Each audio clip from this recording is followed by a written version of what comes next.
Welcome to the Conquer Risk podcast. My name is Manish Khatta, and with me I have the original podcast clown himself, Jeffrey. How are you, sir? I Peachy am keen? peachy keen. There you Yeah, go, see, beat baby. you to it. Beat you to That's it. that's the way we roll around here. All right, so look, this update from the two owners of Potomac, used to be quarterly. We had other people on it. It's kind of went through a couple changes, but the point of it is to just give our audience business updates, right? Not just content, but where we are as a firm, where we're Right. going, that kind of stuff. So, high level, let's give get the AUM update out the way. It's been a phenomenal start to the year. As of the end of March, the end of the first quarter, excuse me, we were a little over 800 million in AUM and AUA, with the majority of that being AUM. So things are progressing nicely. Obviously, that's a phenomenal 3-year growth rate, and we'll talk about that more in the next couple probably episodes as we get to our goal of $1 billion, which should be fairly soon. Yeah, better But that's happen at this least year.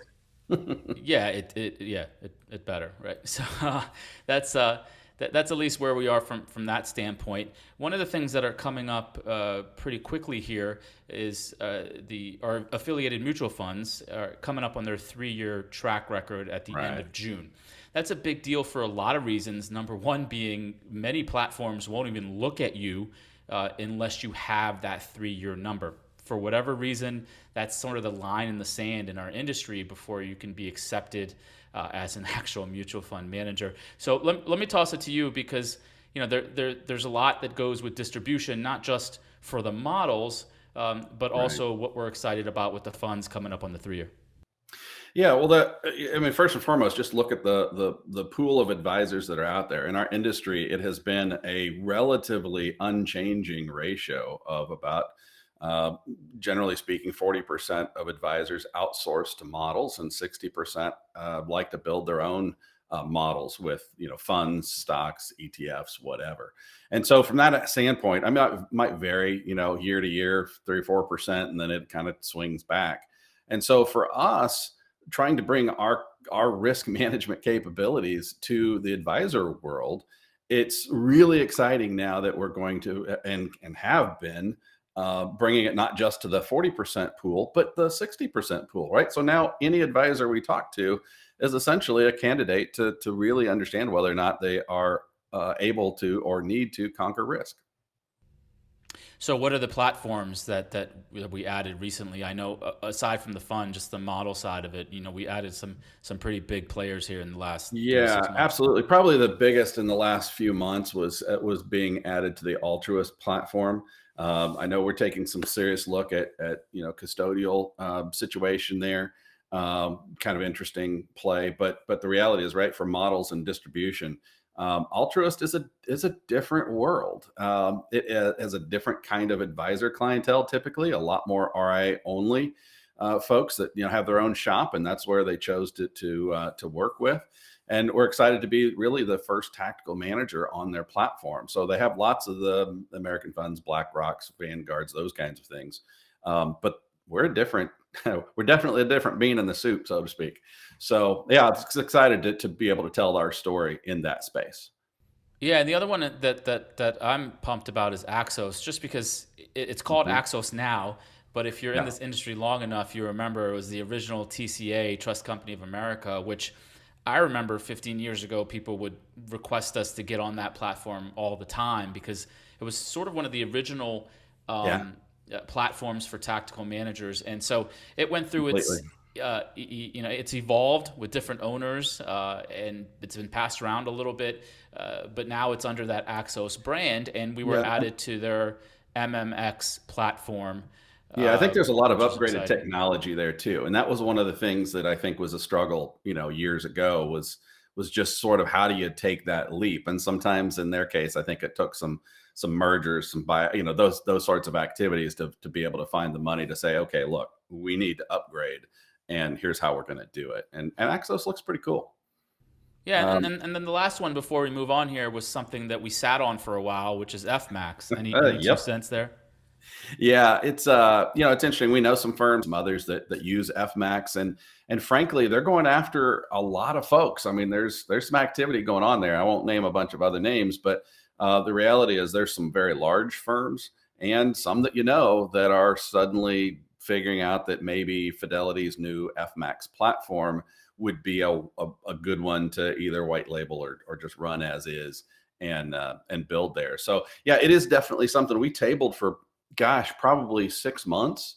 Um, we basically got everything set up and then said just put it on hold as we kind of assessed where we were going because we had so many irons in the fire as far as distribution. By the way, I think we're up to 16 or 17 different platforms now, model marketplaces, as well as a lot of TAMPs. And that's just it's exciting, right? Distribution. You and I know we've been around this for a long time. Potomac didn't do distribution until just a couple of years ago. It was the old direct solicitor model. You come to us, do our paperwork, that sort of thing. And now it's so much easier. It's a lighter lift to go where advisors already are. Correct. Okay. Let's quickly talk about staffing. There's been some major changes there. Something that we're all happy about, especially me, is that the hiring of Captain Beard, who's our new CCO, which alleviates a lot off my plate. I've been CCO for a while. I understand that side of the business, but it doesn't mean that I should actually be doing it or want to do it. So putting a CCO in place, Justin Long, who joined us earlier this year, allows that department to live and breathe on its own, and so that was important for all of us to get that added. And on your side of the world, there's been some changes with some new sales folks to have some more boots on the ground. What do you got there? Yeah, well, first, I totally agree with Captain Beard. Having him on board, as a business owner, right, we often take on way too many things, and I'm glad to see that that's off of your plate. We got a lot to do as we continue to grow and grow very rapidly and very successfully. So those expansions continue in other areas like the education team. And so I know we've had podcasts and talked about Chase and Shelly, our two essentially internal folks that were handling all the relationships for the last year and a half or so. But starting in October, we hired Mike Rogers for the South Central, and he's also covering Southeast until probably the end of the year when we continue to add. But likewise, we've added in January Jonathan Champa in the Northeast and Jack Fecco in the Northwest. And they all have their primary territory, and they're doing some extra coverage for us while we continue to make that path.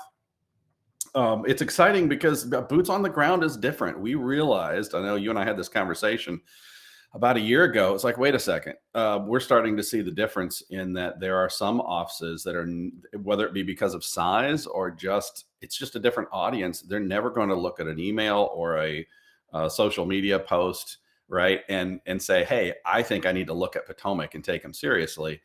Some of these folks need to have an introduction, a referral, a TAMP wholesaler bring us to them, that sort of thing, where they can meet someone in person and then they will take us seriously. So boots on the ground is absolutely crucial to our growth plan and our process and how we've continued to grow even over the last few months. I mean, think about it, 600 to 800 in a quarter is a massive jump. So it's great stuff. Yeah, and there's some job openings out there as well, and check out our LinkedIn page. We'll continue to post some out there. That's been a good source of new ones. Absolutely. And I'll add to that, right? So the North Central is a position that is actually posted right now for kind of Minnesota to Ohio.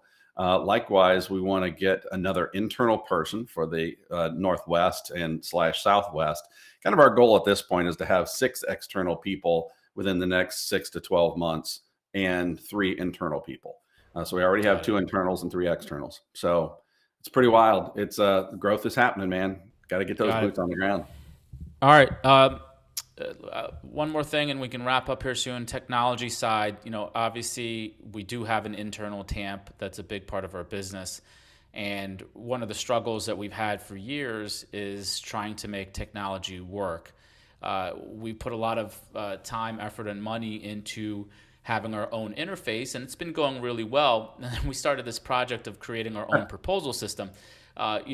We pride ourselves on being, experts in the model field, right? Strategists, putting models together. And the proposal systems that were out there, they're all fine and dandy and they work really well, but they started to lack when it comes to how we view the world in terms of ranking tactical managers and maybe some model optimizations, deciding on how to combine it. And a lot of that manual work was falling on your shoulders to help advisors across the country, find the proper mix. And so we started building out the proposal system. We got 2 fractional developers now that are working on this. It's making progress. And then we kind of decided, all right, well, it looks pretty good. Let's just keep going, right? And then so now it's like the bag of Lay's, right? And you can't have one chip, and it's starting to turn out that way where the next step is going to be, all right, well, now you have a proposal system. Like, you might as well launch a new account from there. You might as well get APIs from the custodian. You might as well go down the path of just making this a fully functional web app that an advisor can use to run their entire business. And so, look, this is probably a whole other conversation, but it's happening. We have the developers that are working on this, and over the next 3 to 6 months, we'll have a lot more information, and hopefully by the time our conference comes in October, we're able to have a fully functioning version of this web application. Even yesterday, discussion you and I had is like the concept that basically none of them that we've seen do anything more than look at an individual account when they're trying to encounter risk and look at what a portfolio looks like together, as opposed to what advisors need, which is not just an account level, but also a household level. And to be able to upscale, and look at that higher level, I think is critical and something that we're looking to add. Got it. Let's talk about, failures. And because I think it's important, right? In the world of podcasts and press releases, there's always, all the great stuff companies do. And then the bad stuff just gets swept under the rug. And that's disingenuous. Like, things happen. There's a lot of pivots, right? From all types of companies. Mm-hmm. Some of the largest companies in the world put out things like Microsoft Zune and things end up being changed, right? So one of the things we launched a couple years ago, about a year and a half ago, was a research product. And the plan was bringing on someone like Dan Russo, who has a research chops, Drew Brells that quickly followed and putting out an institutional type research product. And the fact of the matter is, it just didn't work. You could say it was pricing. You could say it was the type of content distribution. It doesn't matter. Ultimately, the buck falls on us. We put a product out that I still believe in, frankly, but it didn't generate the interest we needed. So, look, sometimes you got to recognize when things aren't working. And so we kill that and are going to be more focused on direct research in terms of our models and our funds versus just institutional research. And it's really just focusing, right? That's our big thing for 2023 100%. Is like, we have to focus in on what is driving change for the advisor-client experience. And frankly, as a business owner, what's driving revenue and where can we put those resources to? So research is something that, it got closed. We're moving on and focusing on kind of our core competency for, I hate that word, but our kind of what drives the boat here. Well, it is. I mean, you and I talk about all the time, like, figure out what you do well and double down on it, right? Even if it's a matter of, is a distribution, is there a platform that you start to get some headway on? Okay, great. Let's go, spend more time and energy there. Is there an OSJ or a particular broker dealer that you find that you're having success with? Great. Go spend more time and energy there. What you don't want to do, and I think a lot of businesses actually do this, is they start something, and unlike you mentioned, like, it failed and they just kind of sweep it under the rug. They just keep doing it. I mean, you and I had this discussion, like, there was something that I liked that, you say, well, you kind of like it too. And that's probably going to be on the chopping block. So there are always things that you have to look at and say, what is working, what's not. And if you can't figure out why it's not working and it's an easy adjustment to make it work, just kill the damn thing. Quit wasting time on stuff that's just a time suck. Yeah. All right, let's wrap this up. Relative to our other shows, this will most likely be the most boring podcast series. But these updates are necessary, at least for us, to get our thoughts out there and for advisors to understand where we're going as a business. So please, you know the deal. Like button, subscribe, forward this on to whoever you want. and we'll catch you hopefully next quarter if we feel like doing it. Peace. Thanks.